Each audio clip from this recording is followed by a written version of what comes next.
Hello everyone. Today in this video lecture we are going to discuss some basics of chemistry. So in fact we are going to start with the chemistry. So before starting with what is actual chemistry, we'll just go through some basics of chemistry, and these basics of chemistry will be applied throughout the chemistry.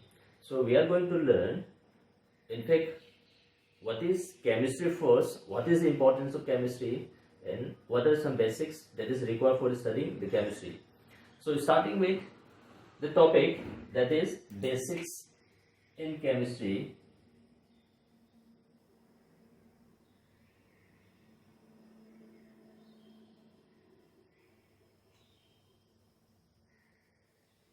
So before starting with, let's define what is chemistry first. So we have learned the chemistry is a branch of science which deals with the study of the properties of matter. So this study of the properties of matter means in physical as well as chemical, and how these matters undergoes interaction between them. So if when use the term interaction between the terms means how this chemical reactions takes place during this course of chemical reaction, how these reactants are rearranged to form product, and what is the chemical properties that undergoes change, and what are the physical properties that undergoes change. So in short, chemistry is defined as the study of matter and its interaction between them. So let me write down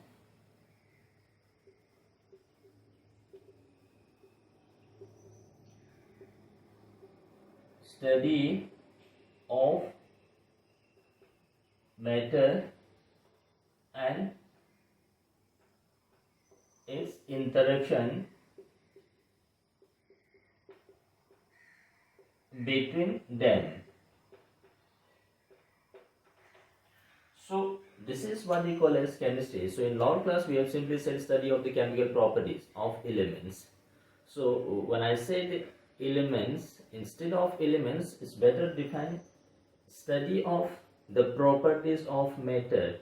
Properties included physical as well as chemical, and how these matters undergoes interaction in between them.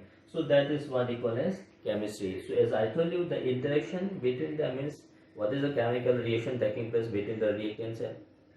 So during the course of reaction, how this reactant is rearranged to give you a product, and during the course of reaction, how the chemical properties of the system changes as well as the physical properties of the system changes. So that is what we call as chemistry. Now this study of this chemistry, we have used a particular term, matter. So we are using a term matter. So let's define what is matter again.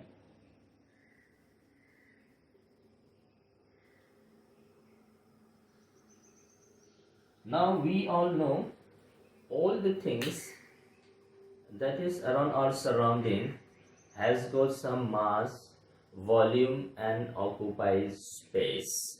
So anything, any substance that has mass and volume and occupies space is known as matter.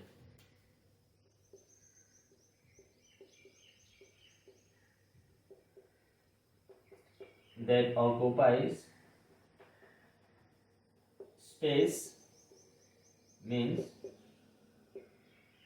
volume and has mass. So those substance that occupy space or volume and has mass, they are known as matter. So whether this can be solid, gas, or liquid, that is the matter that we are going to discuss, the classification of matters. Now this, look at this matter, along with this matter in normal day-to-day life we use a particular term known as material. So now let's say what is the difference between matter and material. Material is any particular substance that has volume and mass, that is classified as matter. Whereas the term material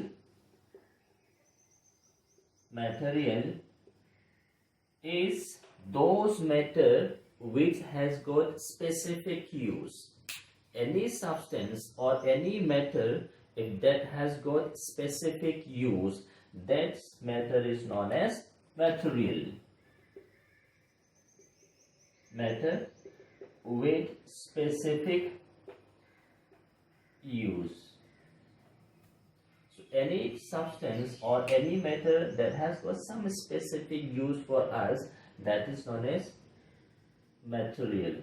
So now look at this, we have this matter around surrounding, we have observed different things, and these things, some of them are in gases, some of them are in liquid state, some of them are in solid state. They have different textures, different colors, different appearance, etc., etc. So in order to study them, we need to classify this matter.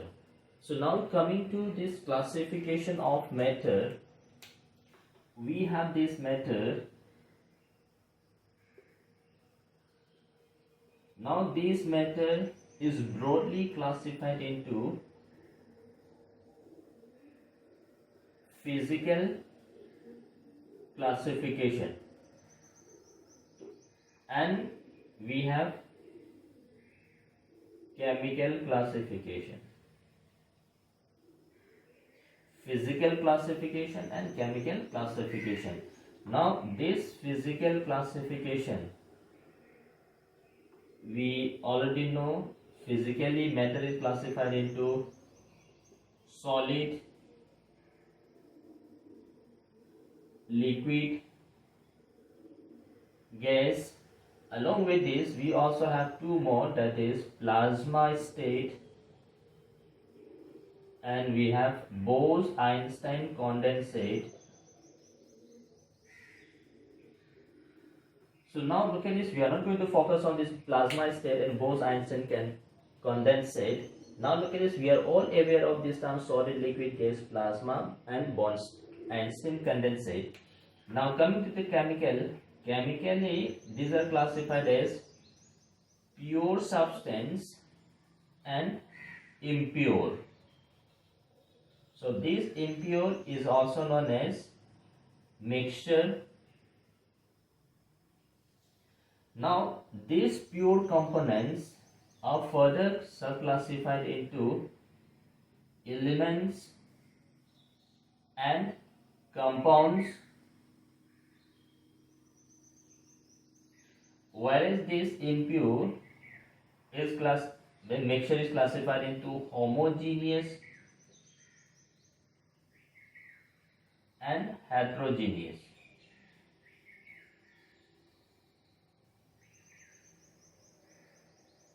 So this is a brief classification or a broad classification of matter. So first of all, look at this.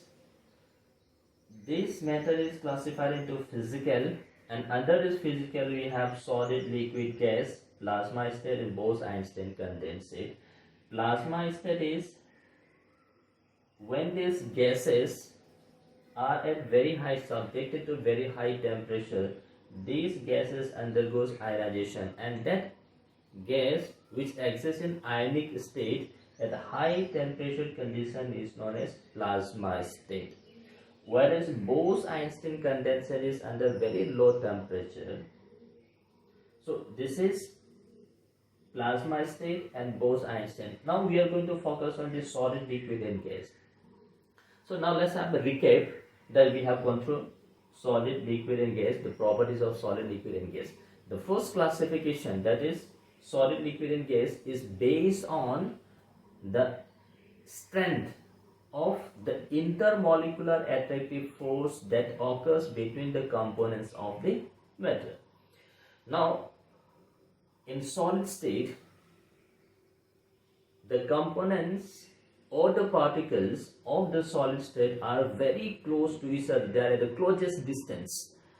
When we say that the particles are at the closest distance, the attractive force or the strength of intermolecular attractive force between the components are very high.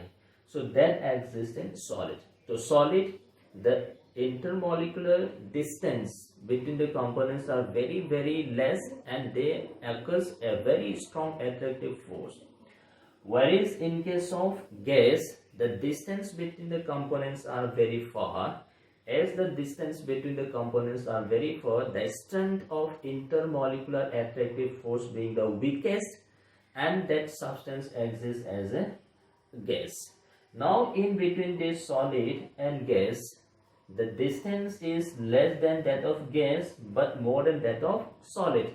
So as the distance between the components increases, the strength of intermolecular attractive force decreases, and that particular state is known as liquid state. So in terms of the distance between the component is least here, maximum here. Between this solid and gas we have a liquid. As the distance is minimum, the strength of intermolecular attractive force is maximum in case of solid, minimum in case of gas. Between these two we have a liquid state. The other properties that we have gone through about this gas is, gas does not have specific volume. It takes the shape of, it can occupies the whole space, whereas liquids does not again have a fixed volume. It occupies the shape of container, whereas solids do have a fixed shape and fixed. Now gases has got a very important property, that is diffusibility. Gases undergoes diffusion. Diffusion is intermixing property. So now look at this, as the distance between the particles is very large, so there is a gap between the components, so this gap can be occupied by some other molecules. Because of this, gas has got a tendency to diffusion, and diffusion is maximum in case of gas. Whereas in case of solid, the distance between the particles being very less, the tendency for diffusion is almost nil in case of solid. Whereas in case of liquid, though there is a distance between the components, so this diffusibility is there, but diffusibility is more than solid but less than gas. The next property is, we have gas, just speaking, we have the large inner gap between the components.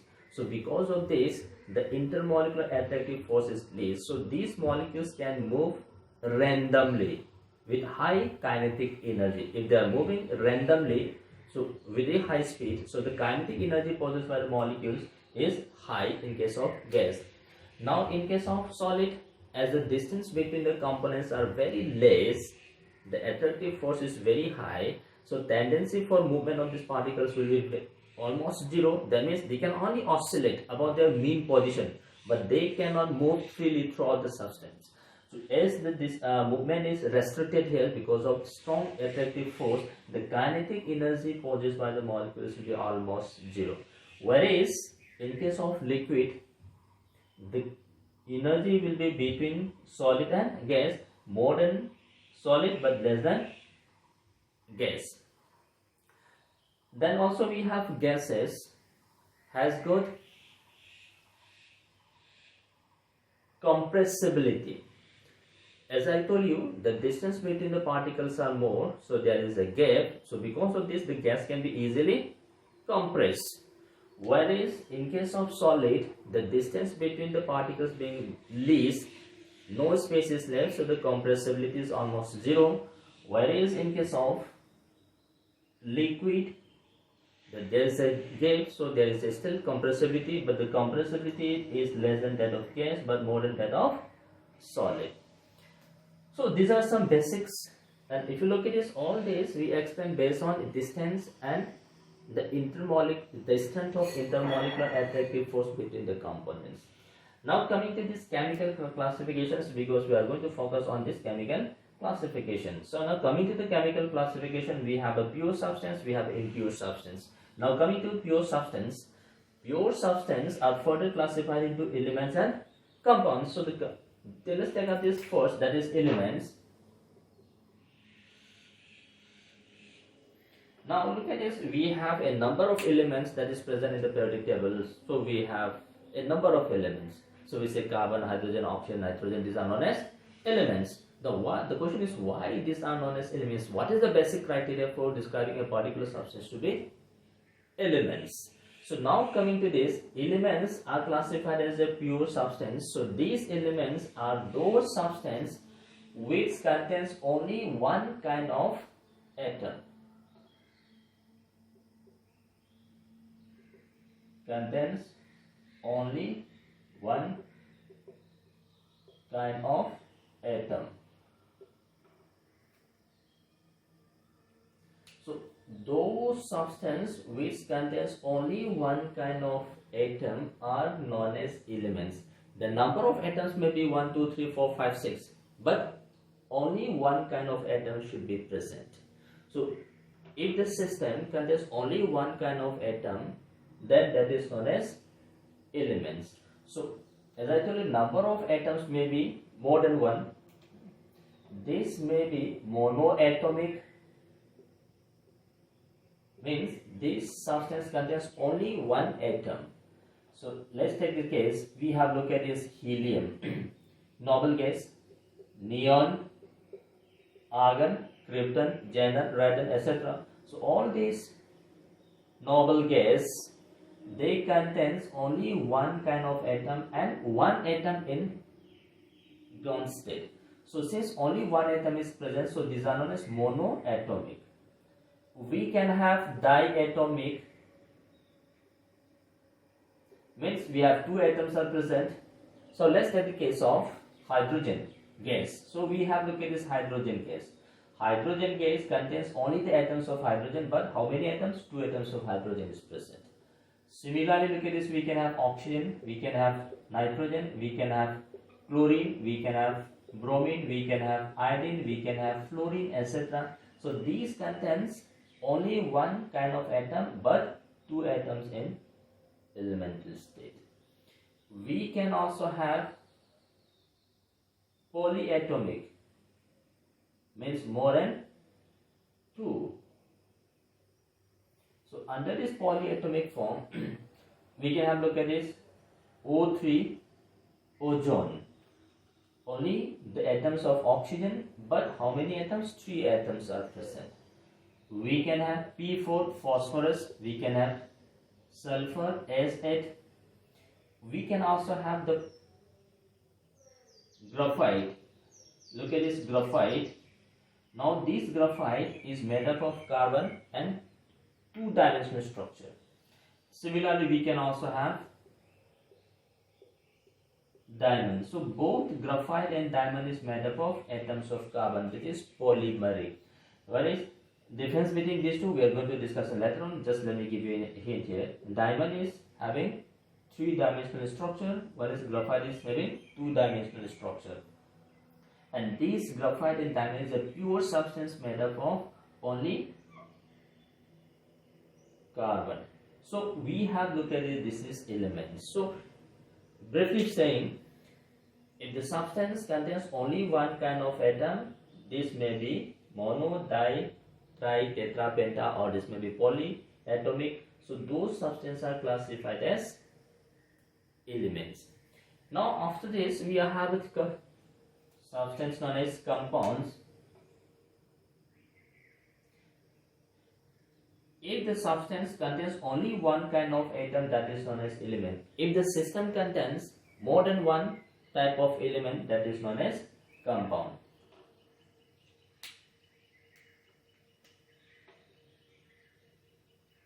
Contains more than one kind of atom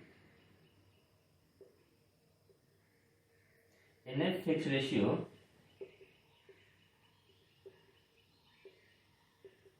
then that is known as compounds. So now look at this, we have more than one kind of atom, but they must have a fixed combining ratio. Those are known as compounds. So only one kind of atom, more than one kind of atom. Now coming to the examples of these compounds, so we say HCl, hydrogen chloride. So we have atoms of hydrogen, we have atoms of chlorine, we have H2O, water molecule, we say 2 atoms of hydrogen, 1 atom of oxygen, 2:1 ratio. We have carbon dioxide, CO2, we have carbon monoxide, sulfur trioxide, etc. So don't look at this. In all this we have more than one kind of atom and they have fixed combining ratio. So these species are called as compounds. Now sometimes, now look at this, we also use a particular term known as molecules. So let's see what is molecules.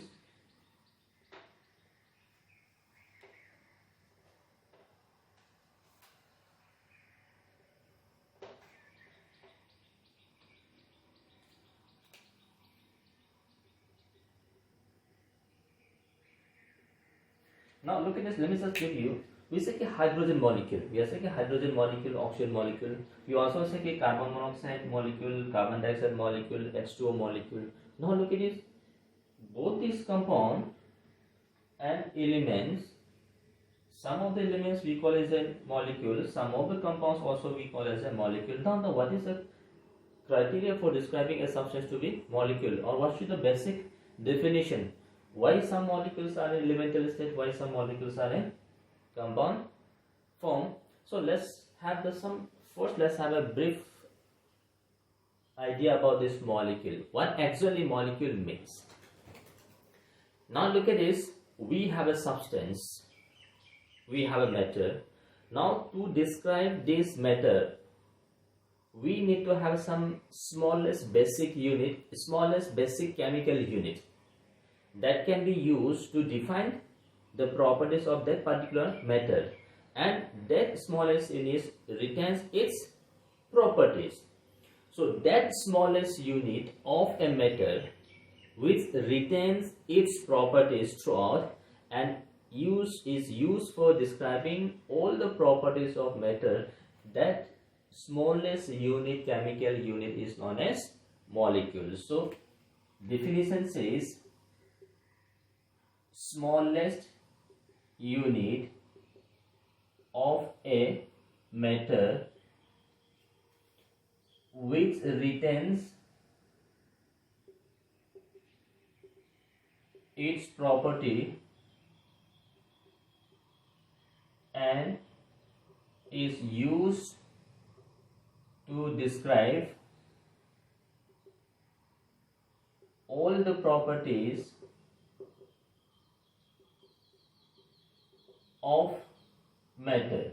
So that smallest unit is what we call as molecule. Now look at this, the smallest unit of matter which is used to define the properties of matter. So this molecule may be in elemental form or this may be in compound form. So elemental state, now look at this here. Now we have a substance known as helium gas. Now we have a matter which is known as helium gas. Now the smallest unit of this helium gas which retains the properties of the substance and which can be used to define all the properties of this substance known as helium gas, that is He. So this is the smallest unit of a substance known as helium gas which retains all the properties and can be used to define the properties of the substance known as helium gas. Similarly, look at this, we have a hydrogen gas. So we have a matter known as hydrogen gas. The smallest unit of hydrogen gas that retains all the properties and can be used to define the properties of hydrogen gas is H2. Similarly, look at this, we can have phosphorus. So we have a substance known as phosphorus. That phosphorus, the smallest unit is P4, which is used to define the properties of. So these are known as all elemental state. Now next we have compound. Now we have a substance known as water. So we have a substance called water. The smallest chemical unit of water is H2O. We have 2 atoms of hydrogen, then 1 atom of oxygen. So this is the smallest unit of matter known as water, which retains all the properties of water and which can be used to define the properties of water. So similarly, look at this, we have, this is the molecule of carbon dioxide, we can have sulfur trioxide, etc.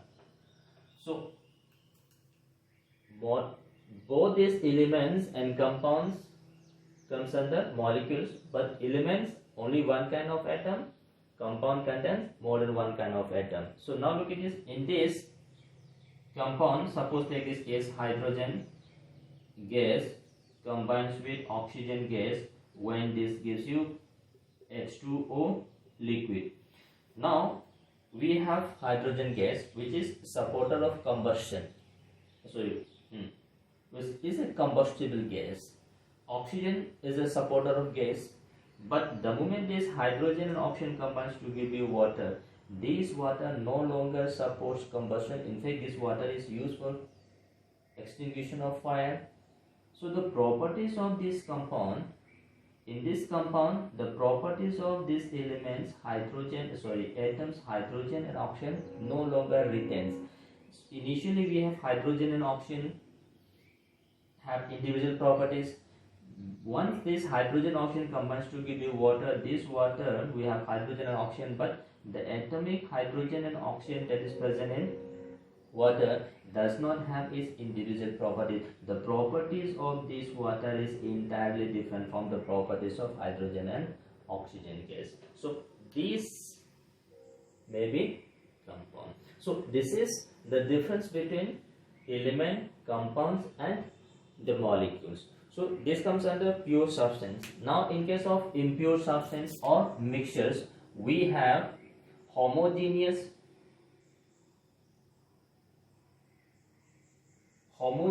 mixtures. So now look at this. Homo means same, equal. So as the name suggests, mixture है, impurities है, so some mixtures are. To mixture, the minimum components for a mixture should be 2.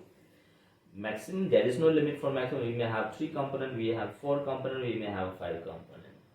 Now a mixture is known as homogeneous if there is a uniform distribution of the components throughout, that is uniform composition.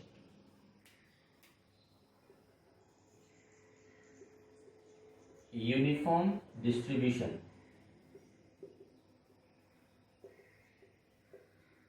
of the components. So let's see what is the meaning of uniform distribution of component. So now look at this. We have combined these two substances. After combination, there is no line of demarcation between the component, that is visible line of demarcation that we can observe with naked eyes.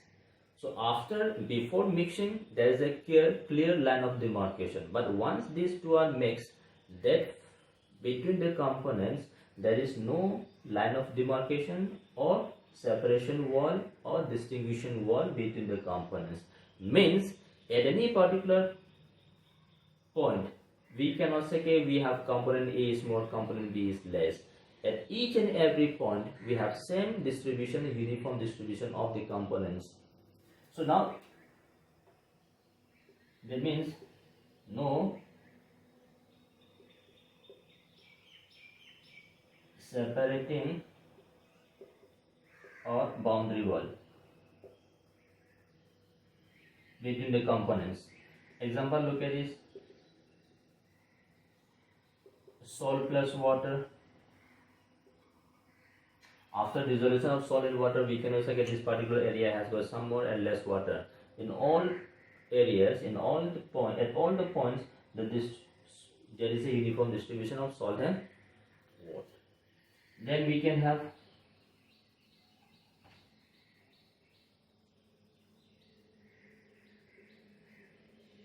sugar plus water. We have unpolluted air.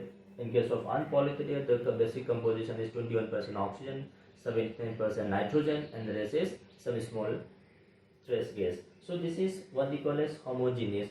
In fact, we can also have, look at this, brass. Brass is combination copper and zinc.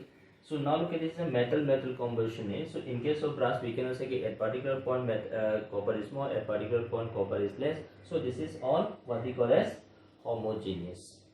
So homogeneous is uniform distribution of the components, no separating or distinguishing boundary wall. We have this example.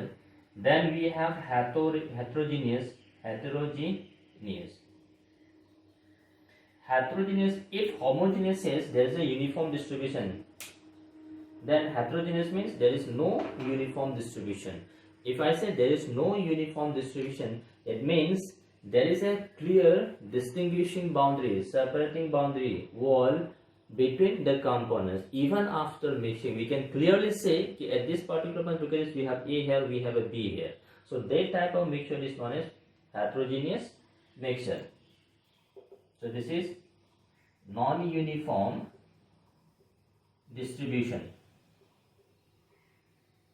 So if I say non-uniform distribution means clear separating or boundary wall between the components. Let's take this example. Sand plus sugar. Now after mixing of this sand and sugar, we can easily find here this is a sugar, this is a sand. We can easily pick up, we can observe with naked eyes. So this is what we call as heterogeneous. We can have salt plus sand. So now look at this. This is homogeneous and heterogeneous. So now look at it. This is now combining all this basic classification. This includes all the types, whether we have solid, liquid, gas, or all these things. So this chemical classification into pure substance, impure substance includes all the thing, that is whether we have a solid state, we have a liquid state, we have a gaseous state, whether there is a mixture, if there is a mixture, if there is a uniform distribution of the mixture or not. If there is a non-uniform distribution, then we say this is a heterogeneous. If this is a uniform distribution, we say this is homogeneous. If only one kind of atom is present, then we can say this is elements. So these elements may have solid, liquid as well as gas. Now look at this: hydrogen, oxygen, nitrogen, chlorine, all these are gas. Bromine is a liquid, hydrogen is a solid. Now look at this. Again, in case of polychemic, we have ozone. Ozone is a gas. Phosphorus is a solid. This is solid. Graphite diamond, this is solid. Now look at this. Compounds. Again, look at this. We say HCl. HCl is a gas. In normal state is gas. H2O normal state is liquid. Carbon dioxide normal state is gas. Monoxide gas. Sulfur dioxide gas, etc. So this includes all species that we define in terms of physical, that is solid, liquid as gas. So this is a brief idea about the classification of matter. Hopefully you enjoyed this class.